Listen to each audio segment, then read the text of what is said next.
I think this episode was the definition of satisfying. The number of times I think we looked at Clayman's face, his body and his aura was what you would typically see in a badass final boss. The smoke, the energy, the ferocity, but the face was always shocked, disbelief, fear, knowing that your world was about to end.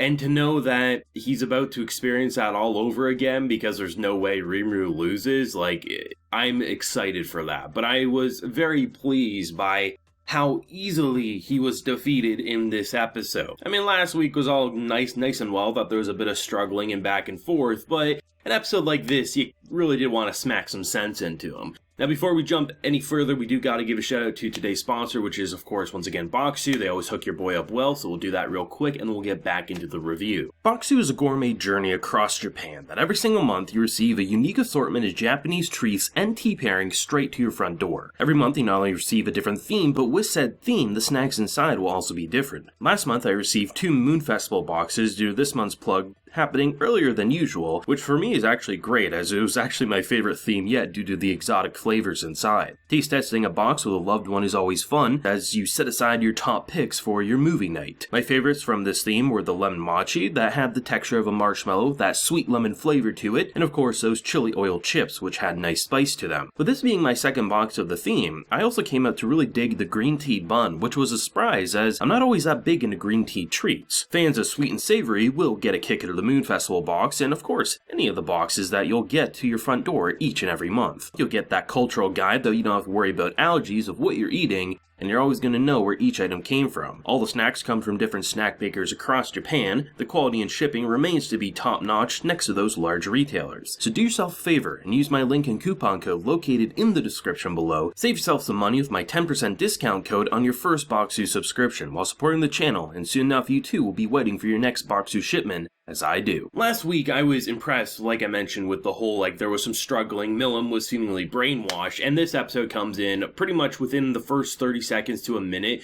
We have our boy Veldora pretty much confirmed to the audience she isn't brainwashed, but Rimuru being Rimuru, didn't listen to the voice in his head, didn't listen to his best bud over here. He's like, okay, you fight Milim, and he's like, shit, okay, she's powerful, I'll give it a whirl. And you see them battling back and forth, and it was nice, and you can definitely tell Milim was really just, 1, getting him into a location to reveal the bullshit, and 2, wanted to fight some powerful people, and she got exactly what she wanted. But to see just the numerous things take place, whether it's Milim having the time of her life with Veldora, Beretta, we don't even see what the hell Beretta did, but the fact that when we look over at it, taking apart this creature that's supposed to be one of the most powerful things Clayman has at his arsenal, and apparently we're just using that for scrap. And I love how in the middle of a battle, now sometimes talking in the middle of a battle you can get annoyed at, right? Like, oh my god, this is a life or death situation. Why are these characters not taking it serious? But the fact that characters aren't taking him serious,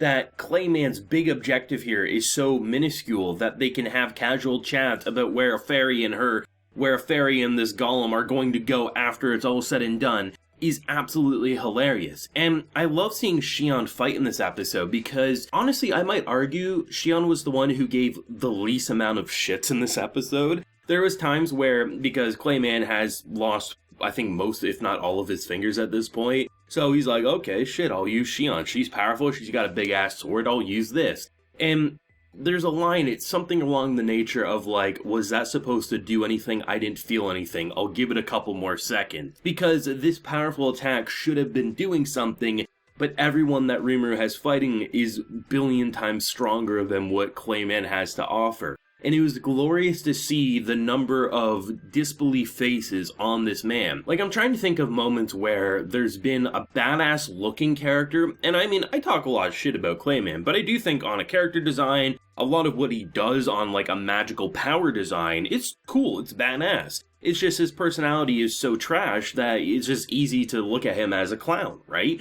But I will say, I think this was purposely done, and I love it because of that. There is so many scenes where he's charging, he's looking like a badass if you ignore his face. But every time you glance at his face, you see this little child shocked and in awe that nothing is going his way, and that the trip to the candy store was actually a trip to the dentist, which actually turned out to be we're putting the puppy down, and the puppy just so happens to be Clayman. And to see him, because it wasn't even like the big bloody face, like I love that, don't get me wrong. It was seeing his disbelief and watching it all take place, and watching, Rimuru was like one of the few characters who actually was surprised alongside probably a lot of viewers. And there was a good chunk being like, I don't know if she's actually brainwashed, but it was still a coin toss, it seemed like, in the community. So I like that Rimuru and even some of the members were like, oh, that's kind of interesting. But it seems like the mass majority of an opinion was either they were in on Milim's secret or they had suspicions or outright knew. But there was a small handful, including Rimuru himself, who was like, oh, maybe I should actually start listening to, Raphael and things like that, because I might have known this ahead of time. But still, it's nice to see that. To see just like the conversation take place as you have a dying Clayman who pretty much awakens into an even more badass form, which is what I think is going to make it all the more satisfying. He had a couple of cool forms, like he almost like became like a mutant,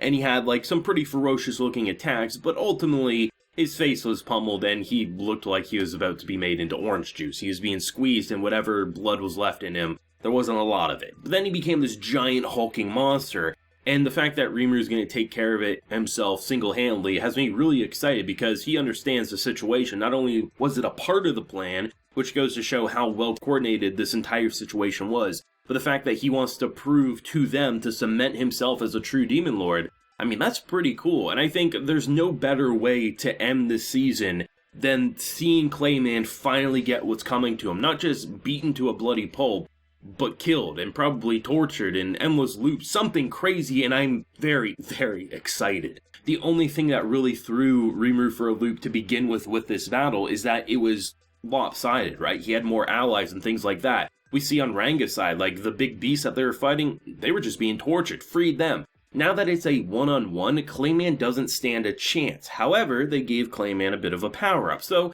it's still probably going to make Rimuru push a little bit more than he was originally intending, but he knows this was going to happen. He was planning for this to happen. And the planning is what makes this show so goddamn good. And I really appreciate how far they've pushed the production on facial animation and body reactions. Clayman is someone who could have easily been a character that the viewers just wanted to see dead because he was just an annoying piece of shit. But there's something so infuriating about his character, and he serves the exact purpose that he was meant to be. And I wouldn't change Clayman for anything. I'm glad he's been a part of it, but if there's ever been a time for Clayman to go, it's next week, and it'll be interesting to see what's going to happen and the type of smackdown we're going to see. I definitely don't think it'll be 2 minutes and it's over, but at the same time, I definitely don't think it's going to last quite as long as Clayman is hoping, so I guess we'll see where they take it. Thoughts and feelings, and definitely favorite moment. I honestly think my favorite moment had to be that Shion moment that I mentioned about how her just mocking his powerful attack, being like, is that all? I'll give it a couple more seconds. But just the numerous stepping stones throughout this battle, and then just seeing the besties reunite and just how happy she was. And, just like the idea being like, oh, so you weren't actually being controlled, but you destroyed my kingdom? Well, actually, it's supposed to be Clayman. Some glorious-ass comedy and badassery, but thoughts and feelings down below. Leave a like if you enjoyed, and subscribe if you're new around here. So until next time, everyone, please take care and have a good one.